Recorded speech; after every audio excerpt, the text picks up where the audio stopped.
Hey guys, Steve with Green Beetle, and today I've got a really fun project. It's rebar, and I have two questions about it. One, can I forge a knife out of it using only a 2-pound hammer, a regular hammer, 2-file, sandpaper, hand dryer, no anvil or anvil-like piece of metal? And two, should I forge a knife out of rebar using a 2-pound hammer, regular hammer, 2-file, sandpaper, hair dryer, no anvil? Can I? We'll find out. Should I? That's a trickier question because when all is said and done, I want a functional knife. I want something that's hardened. The steel has enough carbon to make a good knife edge. That's roughly a minimum of 0.5 to 0.6% depending on who you ask. So how will we know if this piece of rebar has enough carbon? There's a couple ways to tell. Number one, we can spark test it. So we can put it on a piece of grit like you're about to see. And there's 1095.95% carbon sparking with those long sparks that are bright and they flower or split at the end. That's a sign of high carbon. This rebar has shorter sparks. It's still flowering at the end. To me, it looks a lot like 5160 steel, which is perhaps in the 0.5 to 0.6 range of carbon. Still makes an excellent knife, so I'm not worried there. The second thing we can do is water quench test it. Heat it up to critical temperature, douse it in water quickly, and put it under a hammer to see if it shatters. The outside of this rebar is shattering, which makes me think that it might do okay. Maybe the center didn't get hard enough because it wasn't in the water quick enough, being that thick. And then maybe the roundness of the cylindric shape of the rebar is offering it some fortitude. So I'm going to flatten it out, put it to critical temperature, and quench it again, and we'll see if it shatters. Yeah, so the tip broke off there. The crack looks okay. I think that is just another indicator that there's some good carbon in here. But if you look at that piece on end, that grain size is huge. So, we might have some issues despite having adequate carbon in this rebar that could potentially make it a less than awesome knife. But that's okay. We're going to proceed. So I'm going to attempt to use this concrete anchored in the ground as an anvil. As we progress through the project, I'll point out two major errors that you will want to correct if you want to try this, and I'll certainly correct if I do it again. This concrete is not one of them, despite it not turning out to work that great. It's not one of the major problems here, but certainly you'll want to pay attention to the other things I come up with here.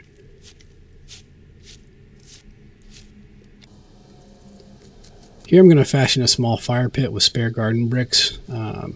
These are cheap at Home Depot if you want to pick some up. You don't necessarily need them. I definitely would dig a pit though, and you can see I set up a spot on the side to introduce some air from a hair dryer. You're definitely going to want a way to introduce air into your fire to make it hot.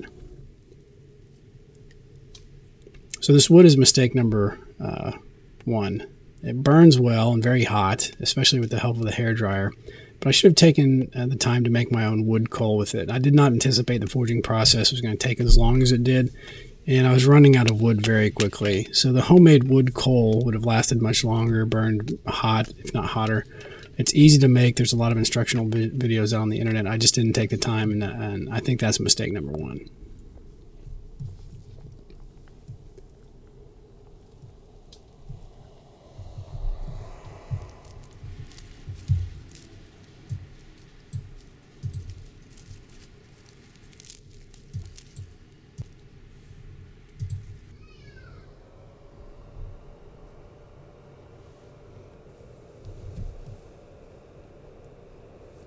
The hairdryer really kicks the flame up quick. Makes it so hot. It's pretty cool.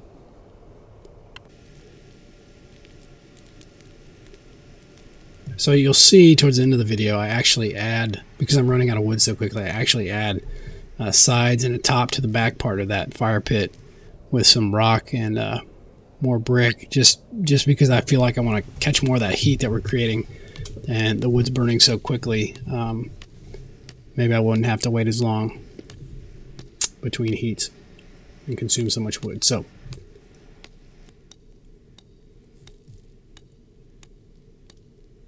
I'm going to flatten the blade first, the blade portion. And as you can see, the force of the hammer blows transmitted through such a small area on that curved surface of the rebar makes quick work of the concrete. It just doesn't last. So I'm going to go get a landscaping brick here.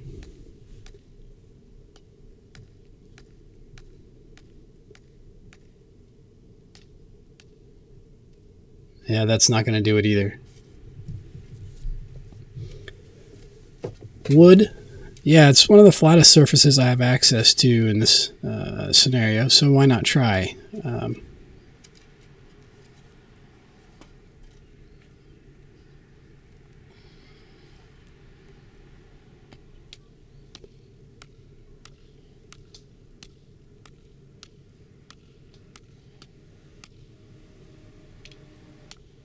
So it bounces around a little bit. I'm missing some strikes because of that.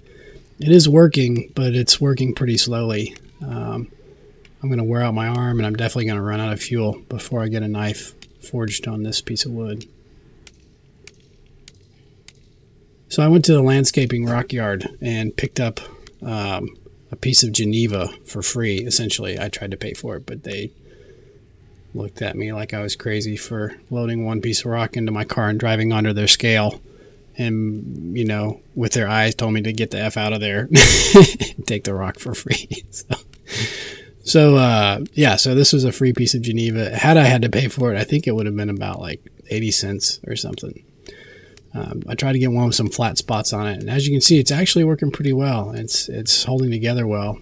There's some chips flying off the sides there, but this is definitely where I would start next time.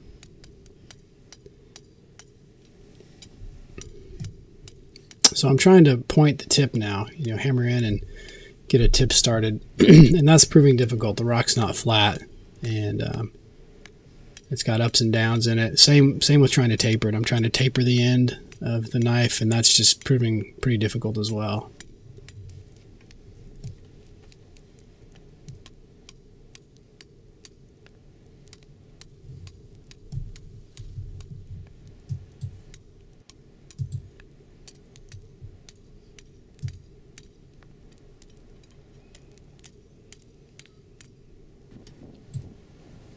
So the steel appears gray in the daylight.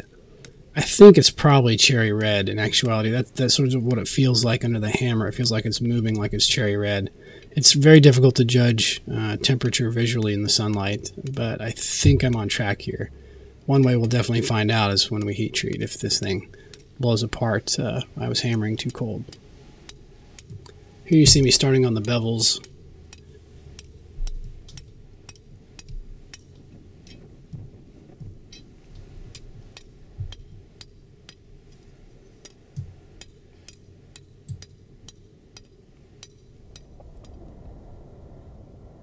You can see the tops and side of the forge there that I added. So believe it or not, I'm going back to the wood here. It's going to take out some of the hammer marks. Not a lot of them, but at least some of them. And it's straight again, so while I'm trying to do a lot of the straightening work, I feel like this is a sort of a good place to do that, better than the rock.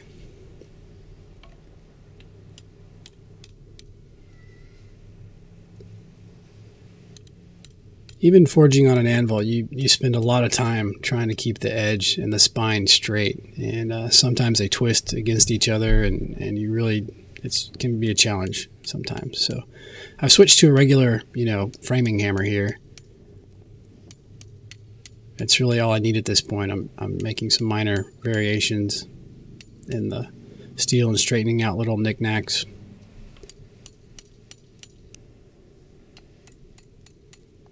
Trying to get the bevel straight, or the edge.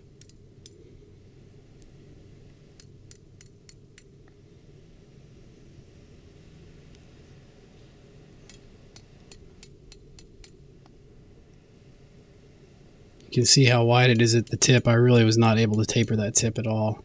I just ran out of time and fuel.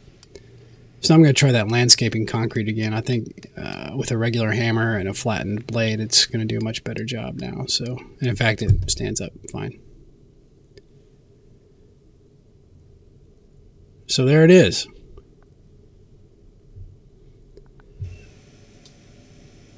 So I'm hardening it. Why am I hardening it now? This is mistake number 2. We'll talk about that more in a second. I'm going to perform one normalization cycle to relax the steel since I beat on it on a rock and wood and all kinds of stuff. By heating it to critical temperature and letting it return to normal temperature in the air, And I'm going to do that in these wood chips and sawdust, sort of in a sort of a lame attempt to carburize the edge and put some steel or carbon back into the edge. Carburization, as I understand it from what I've read, is a lot more complicated than this. It requires high temperatures for a prolonged period of time, a carbon source, and even then you're getting carbon into steel about 1 to 1.5 millimeters by doing something like this, which would be akin to like case hardening. So I don't think it's going to do much, but there's just sort of this legend out there about, you know, quenching in motor oil and normalizing in wood dust and things like that to add carbon to your steel. I've never done it before. I thought it'd be fun, so I'm trying it out. Notice I'm heat treating at night. I can see the colors much better. I don't have a magnet here, so I'm going on color, and I'm basically going to take it to orange, which is yellow orange, which is above critical temperature. But some steels, that's what you do.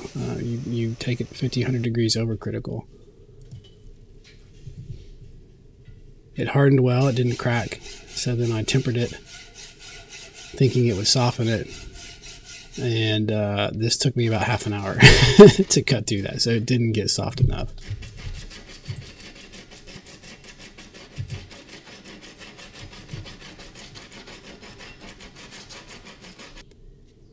Big time mistake number 2. This triangle file is my hardest file, and I'm going to work on this thing in 24 different directions and try to get some metal off of it. It's just not going well. This notion that I could temper it down and work with it to a significant degree with the file is total fantasy.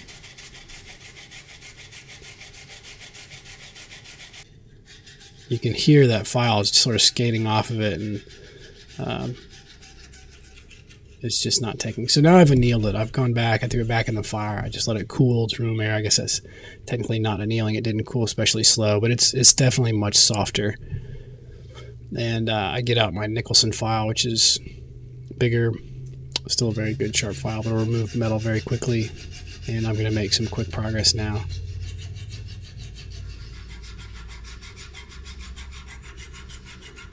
You can see I'm filing in the bevels.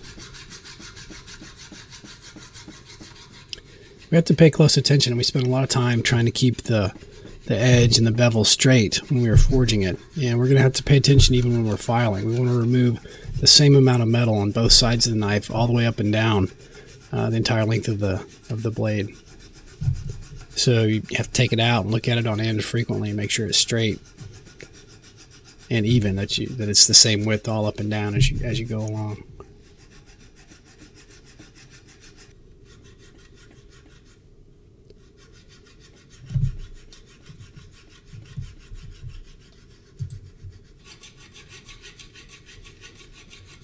Do a little bit of work on the plunge lines there. I'm not really overly concerned about it given the state of the knife as it were, but I'm going to try. I'm also going to leave in the forge marks. You can see the knife edge here. That's what I was talking about. You have to work to keep it straight and even. You can see it's bent a little bit there to the left on the screen, and we'll file that out as we narrow it down. We'll be able to file that back to straight. But you have to pay close attention.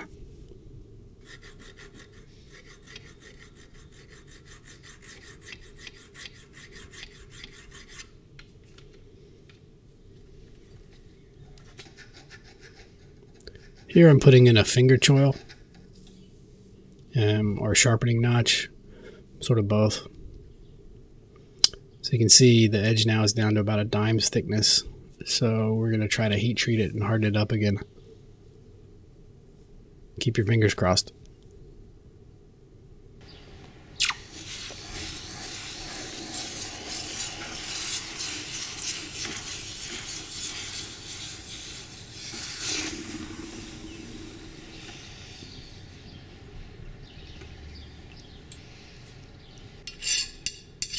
It quenched fine. There's no fractures. It didn't warp, and you can hear the file skating off it, so it got hard.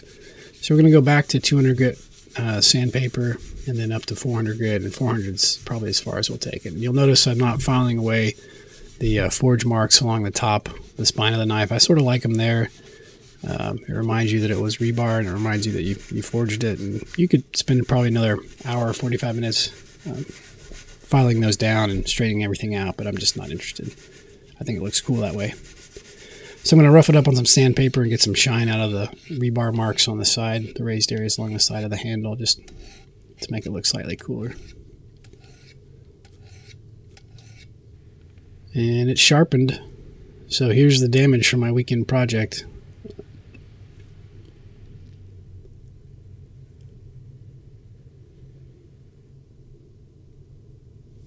I think it turned out not bad. Again, there's some things I do differently. You guys feel free to learn from my mistakes. I definitely made 2 major ones and a couple minor ones. But no matter, this was tons of fun. I learned a lot. It cost me virtually nothing. If you guys have any interest in trying something like this, I strongly suggest it. Email me at steve@greenbeetlegear.com or comment below, and I'll try to get you pointed in the right direction if you need help. Other than that, guys, it's been fun. Have a good one.